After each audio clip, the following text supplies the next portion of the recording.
2019 में एक सीट जीतने वाली कांग्रेस अब 2024 के विधानसभा चुनाव से पहले ऐसा तो बताया जा रहा है कि शायद सरकार में सबसे ज्यादा सीट्स कांग्रेस की है।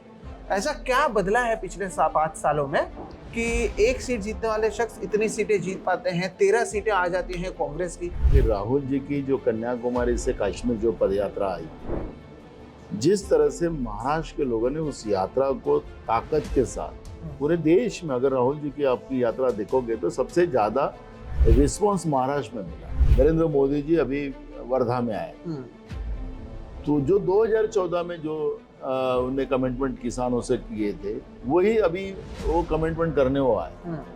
अब 10 साल में तुम किसानों के साथ जो कमिटमेंट किया, 10 साल मेजॉरिटी की सरकार में थे, तो तुमने पूरा नहीं किया, और वही 2014 के कमिटमेंट करने आए। तो किसान तो इतना बेवकूफ है नहीं। महाविकास आघाड़ी का चेहरा कौन है? पहले तो अब तक उद्धव ठाकरे हर जगह पर भी जा रहे थे, वो मुख्यमंत्री रह चुके थे, तो अब चेहरा कौन है इस पूरे अलायंस का नंबर 1? और ये मुख्यमंत्री का पेश तो है ना, ये तो आपको मानना पड़ेगा। सरकार महिलाओं पे होने वाले अत्याचार के बारे में, छोटे बच्चियों के ऊपर होने वाले अत्याचार के बारे में सरकार बात नहीं करती। और अक्षय सिंधे का इनकाउंटर करने के बाद बैनर लगा दिए इनने गांव-गांव में कि बदलापुरा। हाँ, बदलापुरा। तो इसका मतलब है ये सरकार अपनी प्रतिमा स्वच्छ करने के लिए कोशिश पूरी कर रही है, लेकिन ये खुद फंसे हुए दलदल में। तो जिस तरह से अदानी और अंबानी को महाराष्ट्र को लूट के देने का काम जो सरकार कर रही है, उसके आंकड़े हम लोग चुनाव में रखेंगे, और किस तरह से इन लोगों ने महाराष्ट्र को बर्बाद किया है और महाराष्ट्र की जनता को कैसा इन लोगों ने भिखारी बनाने की कोशिश की है, ये पूरे मुद्दे हम लोग जनता के सामने रखें। महाराष्ट्र में बीजेपी नाम की पार्टी और उनके साथी ये रहेंगे ही नहीं, ऐसी परिस्थिति महाराष्ट्र की जनता बनाएंगे। इस तरह का माहौल महाराष्ट्र में है। दोस्तों नमस्कार, और आप सभी का एक नए एपिसोड में बहुत बहुत स्वागत है। मेरा नाम है सोहित मिश्रा।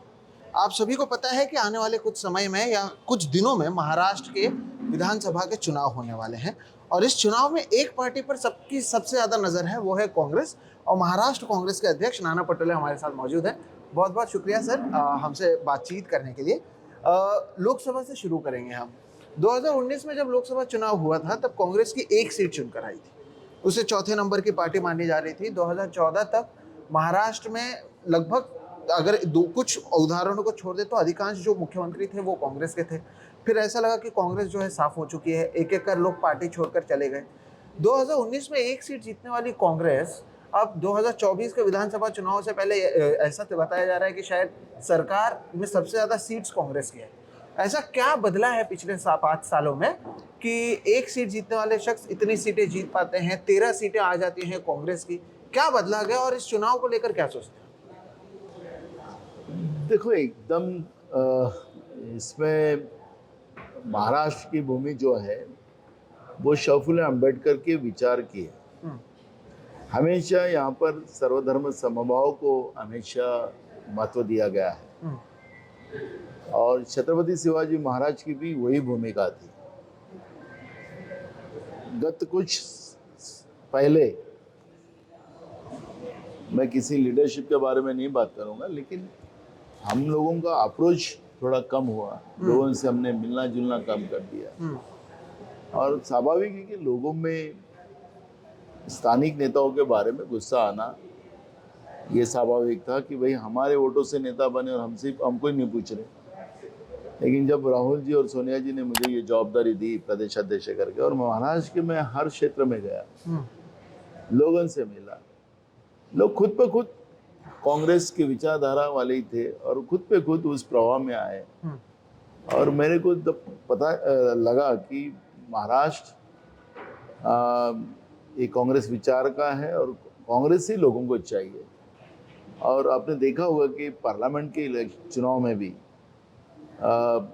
जिस तरह से मैंने रणनीति बनाई, जो भी हमें सीटें मिली, वो सीटों को 100% कैसे हम रिजल्ट में लाएंगे, उसकी भी कोशिश हमने की।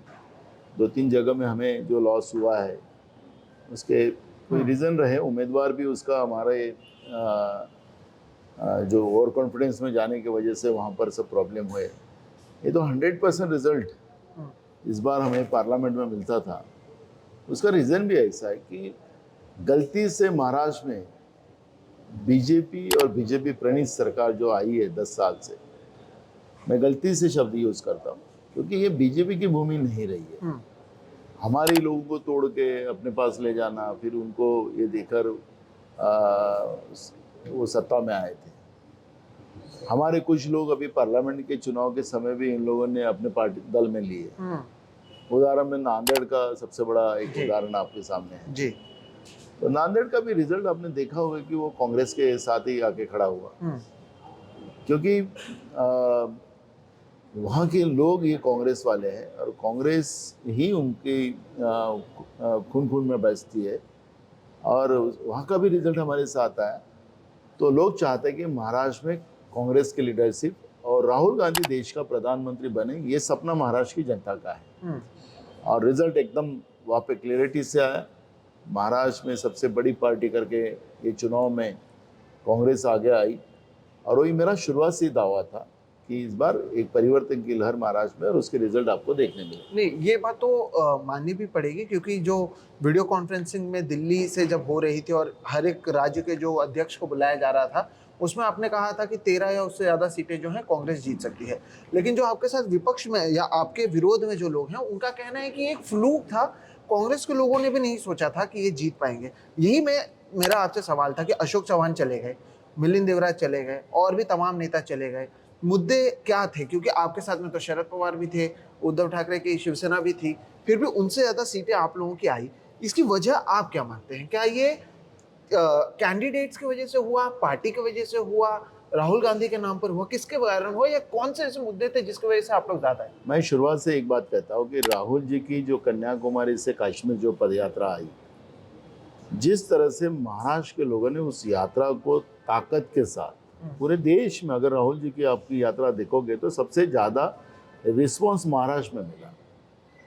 और राहुल जी ने वो कई राज्यों में जाकर ये कहा कि महाराष्ट्र में इस तरह से मेरा स्वागत हुआ। महाराष्ट्र की जनता ने जिस तरह से जो राहुल जी आने के बाद जिस तरह से खुशी की लहर महाराष्ट्र में हुई, वो कहीं आपको देखने नहीं मिलेगी, वो जो महाराष्ट्र में।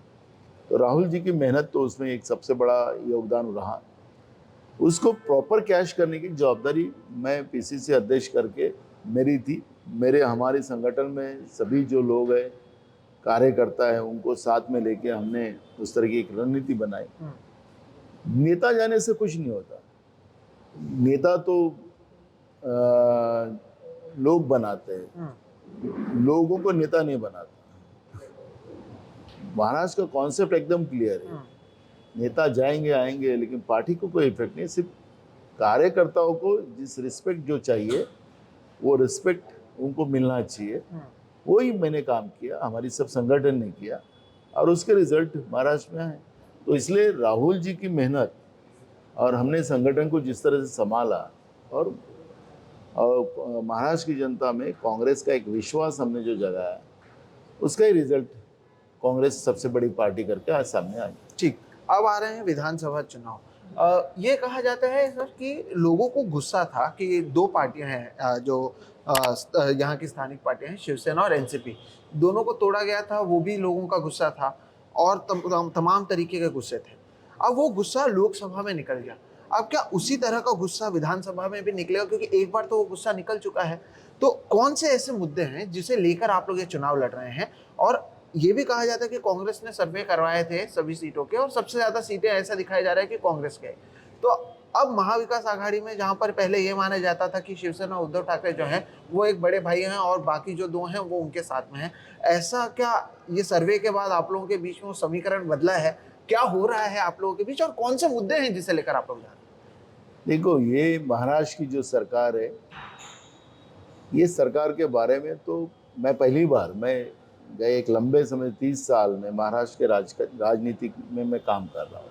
कई साल एमएलए, कई साल एमपी करके मैंने काम किया है। पहली ये सरकार है कि ये सरकार के बारे में लोगों में गुस्सा है। सिर्फ घोषणा और फिर भ्रष्टाचार। महाराष्ट्र में कोई कानून व्यवस्था नहीं बची, किसान रोज आत्महत्या कर रहा है, बेरोजगारों के बेहाल है, महंगाई बहुत बड़े पैमाने में बढ़ने का काम हो रहा है।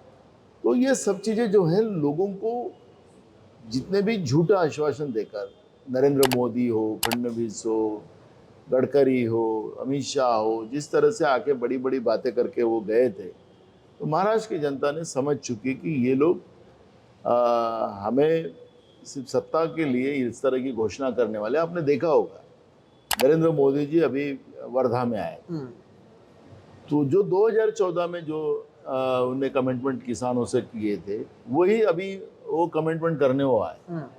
अब 10 साल में तुम किसानों के साथ जो कमिटमेंट किया, 10 साल मेजॉरिटी की सरकार में थे, तो तुमने पूरा नहीं किया, और वही 2014 के कमिटमेंट करने आए। तो कि किसान तो इतना बेवकूफ़ है नहीं, किसान को समझता नहीं कि मोदी क्या बोल रहे हैं।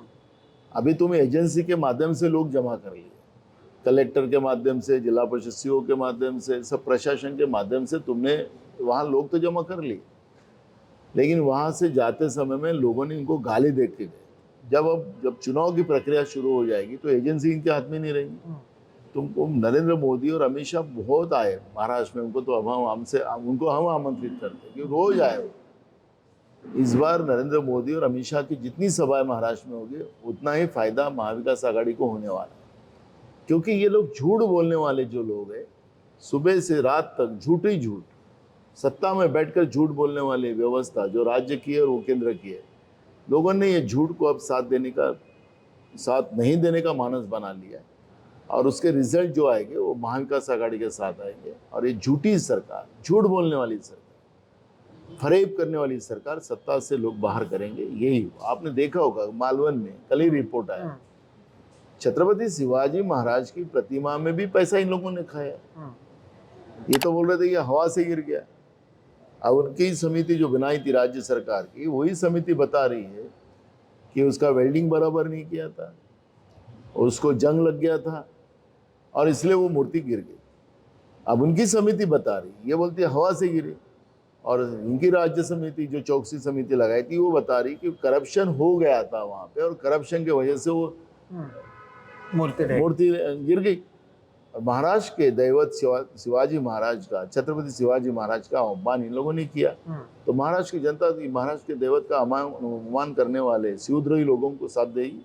बिल्कुल कदापि नहीं देगी। गुजरात को जो मदद कर सकते, आपको पता है कि महाराष्ट्र में जो खोखे की सरकार आई, तो पहले ही कैबिनेट में, जिसमें एकनाथ शिंदे और देवेंद्र फडणवीस, ऐसे दो ही लोगों की कैबिनेट हुई, तो उस कैबिनेट में पहला डिसीजन क्या लिया गया?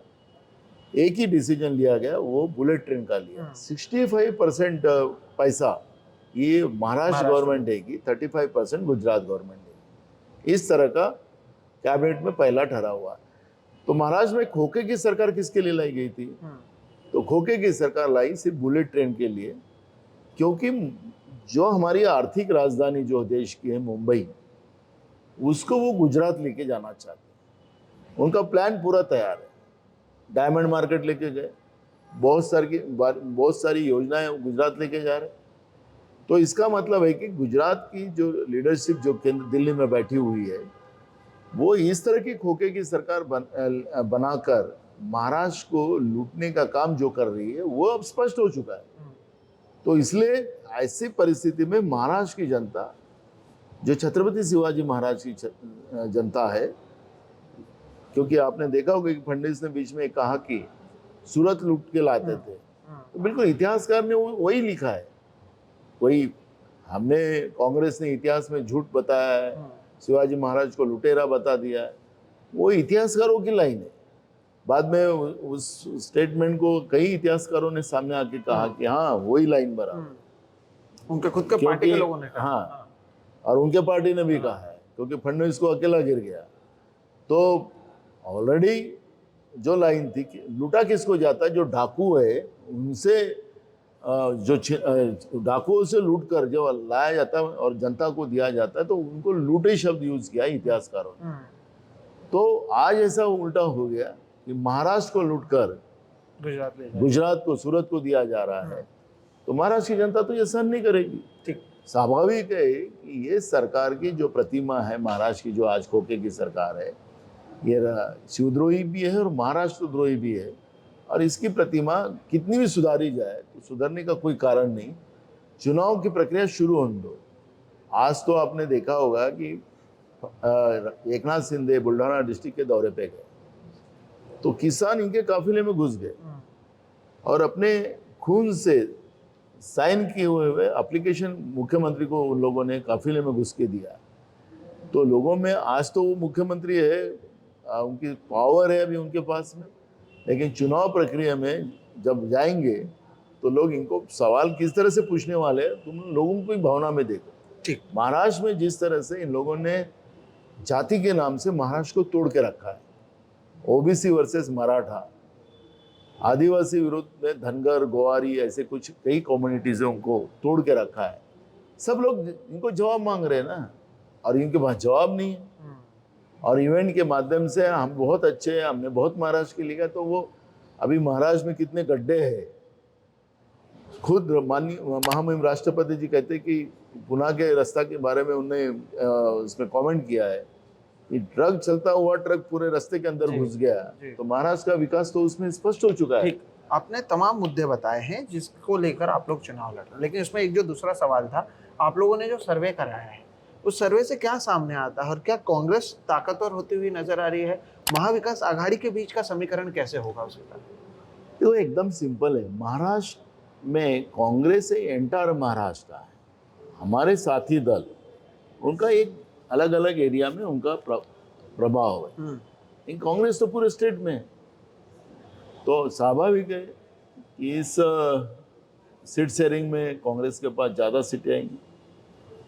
हमने कम सीटें लेके पार्लियामेंट में ज़्यादा सीटें जीती। वैसे भी अब इस बार जैसे विदर्भ, मराठवाड़ा, उत्तर महाराष्ट्र, पश्चिम महाराष्ट्र, कोंकण, मुंबई, ऐसा जो हमारा महाराष्ट्र का जो मैप है वहाँ पर सब जगह कांग्रेस है। और मुझे लगता है कि सबसे बड़ी पार्टी करके कांग्रेस ही सामने आएंगी। और सीट शेयरिंग में भी बराबरी या आगे पीछे होगी, तो भी हम लोगों की एक कोशिश ऐसी है कि जैसे बीजेपी 160 मांग रही है वैसा हम नहीं मांगेंगे, क्योंकि हम हमारे अलायंस को साथ लेके चलना चाहते हैं। हम लोग भी एक मर्यादा में रहना चाहते हैं, हम उनके तरह नहीं करेंगे। और उस आधार पर अलायंस को साथ में लेके चलना ये हमारा धर्म है, और उसके लिए कांग्रेस पूरी तरह कोशिश करेगा। मैं राज्य का मुखिया कांग्रेस पार्टी का, इस नाते से मेरी भी जवाबदारी बनती है कि हमारे साथ जितने भी दल है उनको साथ लेके चलने की भूमिका मेरी। ठीक, लेकिन नाना क्या है कि जब लोकसभा के चुनाव भी हो रहे थे और हाल ही में संजय राउत ने भी कहा कि आप जो भी कहें, जो चेहरा था वो उद्धव ठाकरे का था, ये उनकी ओर से कहा गया। और अभी ये कहा जा रहा है, या शिवसेना की ओर से तो ये कहा जाता है कि वो तो चाहते हैं कि कोई उद्धव ठाकरे के नाम पर महाविकास आघाड़ी के वो मुख्यमंत्री रहे थे तो वही आगे कंटिन्यू करे। तो ये जो सीएम का पेच है, एक तरफ आप कह रहे हैं कि आप सबसे ताकतवर के तौर पर उभरने वाले हैं, दूसरी तरफ शिवसेना चाहेगी कि उद्धव ठाकरे बने, तीसरी तरफ पवार साहब है वो भी तो चाहेंगे उनके लोग बने। तो यही इसी से तो शुरुआत बीजेपी और शिवसेना की भी हुई थी कि मुख्यमंत्री किसका होगा। फिर हमने देखा 2019 में क्या हुआ, फिर उसी तरफ हम जा रहे हैं क्या? क्योंकि अब इस महाविकास आघाड़ी का चेहरा कौन है? पहले तो अब तक उद्धव ठाकरे हर जगह पर भी जा रहे थे, वो मुख्यमंत्री रह चुके थे, तो अब चेहरा कौन है इस पूरे अलायंस का? नंबर एक, और ये मुख्यमंत्री का पेच तो है ना, ये तो आपको मानना पड़ेगा। देखो, हमने एकदम क्लियर किया है और हमारे हाईकमांड ने भी एकदम क्लियर किया है कि हम महाविकास आघाड़ी करके सामने जाएंगे। और मैं, शरद पवार जी और उद्धव ठाकरे जी, हम तीनों ने एक बार स्पष्ट कर दिया है। खुद उद्धव जी ने भी कहा है कि हम मुख्यमंत्री के कैंडिडेट नहीं है। शरद पवार जी ने भी कह दिया, हमने भी कह दिया। नीचे में कोई लोग अगर इस तरह की कार्यकर्ता बात करते हैं तो उसमें हम तीनों कार्यकर्ताओं की भावना और ये सब बात रखने का अधिकार उनको है, लेकिन हमने तीनों ने एक बार जो मैसेज दिया है उसी मैसेज के साथ चलेंगे। और जब सरकार महाराष्ट्र में आएगी तो हाईकमांड सब बैठकर उसमें डिसीजन करेंगे, जिसको सीएम बनाना है सब हाईकमांड के आधार पर रहेगा। तो हमने हमारे एमबीए का मीटिंग जब जॉइंटली यहाँ पर मुंबई में भी हुआ था, उसी समय में भी हमने ये बात कही, और अब उद्धव जी ने भी इस बात को एक्सेप्ट किया। हाँ, नहीं, लेकिन अगर ये कार्यकर्ता कहते हैं ना तो बात अलग होता। कांग्रेस के वरिष्ठ नेता बाला साहब थोरात जी ने कहा कि जो मुख्यमंत्री होगा वो कांग्रेस से होगा। शिवसेना से संजय राउत कह चुके हैं कि जो उद्धव ठाकरे हैं उनकी सबसे ज्यादा एक्सेप्टेबिलिटी है। यहीं पर ये सवाल उठता है कि कार्यकर्ता का हम समझ सकते थे, लेकिन ये जो वरिष्ठ नेता हैं उनकी ओर से कहा गया। हमने स्पष्टीकरण किया था, मैं था उस प्रोग्राम में। हाँ। बाला साहब जी ने कोंकण के एक दौरे पे हम लोग सब साथ थे, उस समय कह दिया था कि कांग्रेस का ही मुख्यमंत्री बनेगा।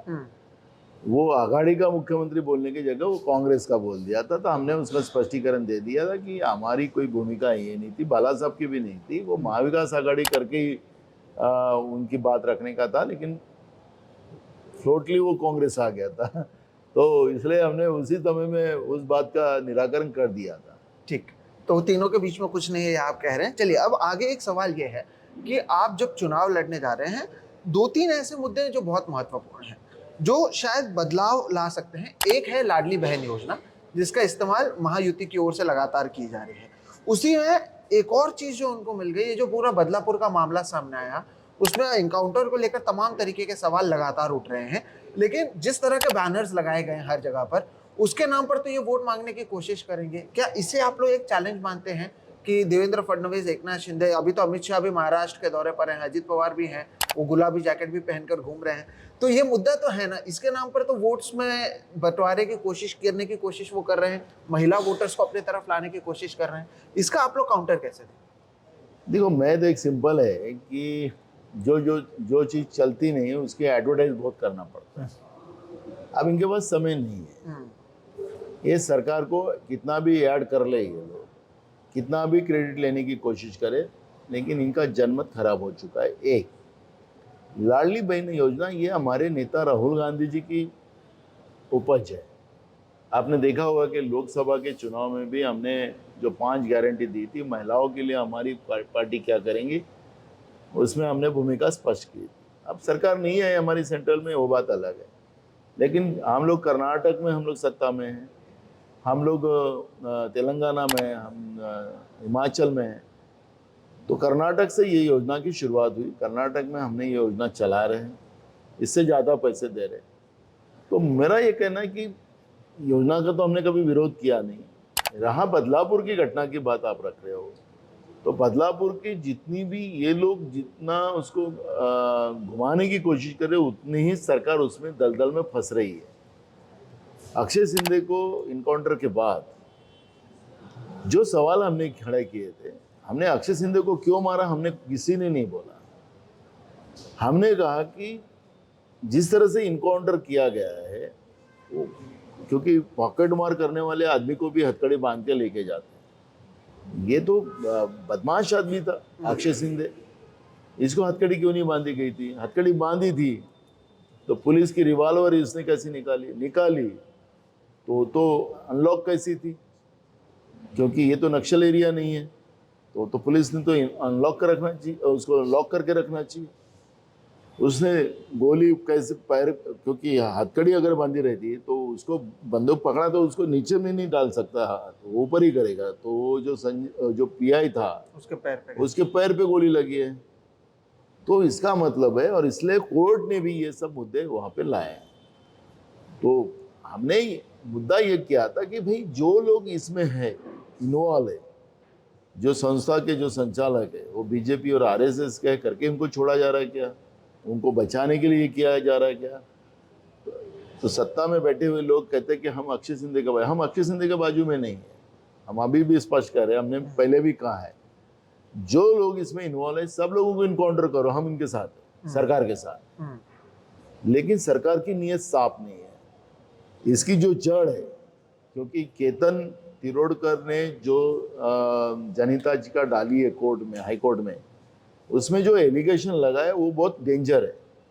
वो स्कूल में पॉर्न वीडियो बनाए जाते थे छोटे बच्चों के साथ, ऐसे जो अक्षय सिंधे जैसे लोगों को वहाँ पे टेम्पररी लगाया जाता था, और वहाँ से ये बच्चों का वीडियो और उनके पार्ट भी बेचे जाते थे। इस तरह के केतन तिरोडकर ने आरोप लगाया। अब वो माहिती के अधिकार वाला आदमी है, उसके पास कहाँ से माहिती है, वो कोर्ट में वो ये करेगा। लेकिन ये सब प्रश्न खड़े हो चुके हैं, तो इसका जवाब सरकार क्यों नहीं देती? सरकार क्यों चुप है? सरकार महिलाओं पे होने वाले अत्याचार के बारे में, छोटे बच्चियों के ऊपर होने वाले अत्याचार के बारे में सरकार बात नहीं करती है। और अक्षय सिंधे का इनकाउंटर करने के बाद बैनर लगा दिए इनने गांव-गांव में कि बदलापुरा, हाँ बदलापुरा। तो इसका मतलब है ये सरकार अपनी प्रतिमा स्वच्छ करने के लिए कोशिश पूरी कर रही है, लेकिन ये खुद फंसे हुए दलदल में ये दलदल से बीजेपी और उनके साथी अब बाहर नहीं आ सकते, ये स्पष्ट हो चुका है। मेरा आखिरी 2-3 सवाल है। एक सवाल ये है कि एक तरफ तो ये मुद्दा रहा कि जो हमने महिलाओं का मुद्दा या जो लाडली बहना मुद्दा था, दूसरी तरफ आप ये भी तो देखेंगे कि जो हिंदू मुस्लिम है, वो वाली राजनीति है, उसमें भी तो बढ़ावा हुआ है। अभी नीतीश राणे हर दूसरे दिन बोल रहे हैं, हर जगह पर जाकर बोल रहे हैं और उनके ऊपर कोई कार्रवाई नहीं होती है।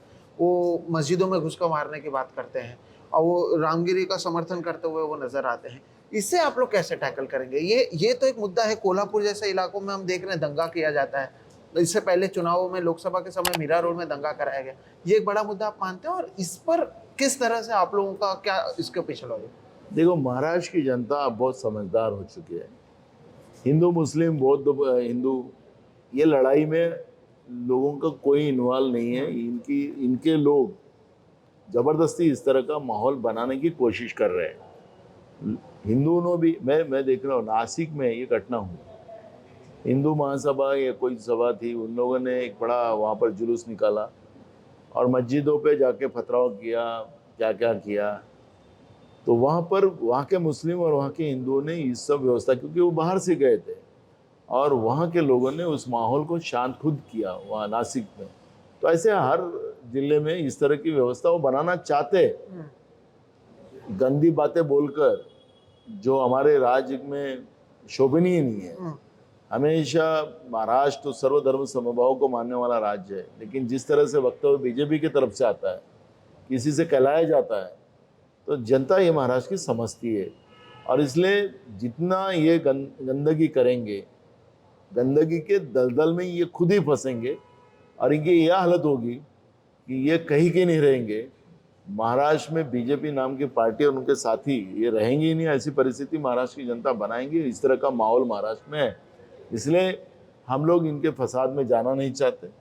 खुद महाराष्ट्र की जनता ने ये तय कर लिया कि इनको अभी चुनाव में हराना, तो इनकी जो मस्ती है सत्ता की, वो अपने आप कम हो जाएगी। ठीक, मेरा आखिरी 2 सवाल। एक सवाल, हम मुंबई में बैठे हैं इसलिए पूछना बहुत जरूरी है। अदानी कितना बड़ा मुद्दा है? यहाँ पर हमने धारावी रीडेवलपमेंट के मुद्दे से लेकर तमाम मुद्दों की बात की है। राहुल गांधी भी जब मुंबई में आए थे, जब उनकी भारत जोड़ो न्याय यात्रा तो खत्म अभी मुंबई में हुई थी, तब भी वो धारावी गए थे, उन्होंने इस मुद्दे को उठाया था।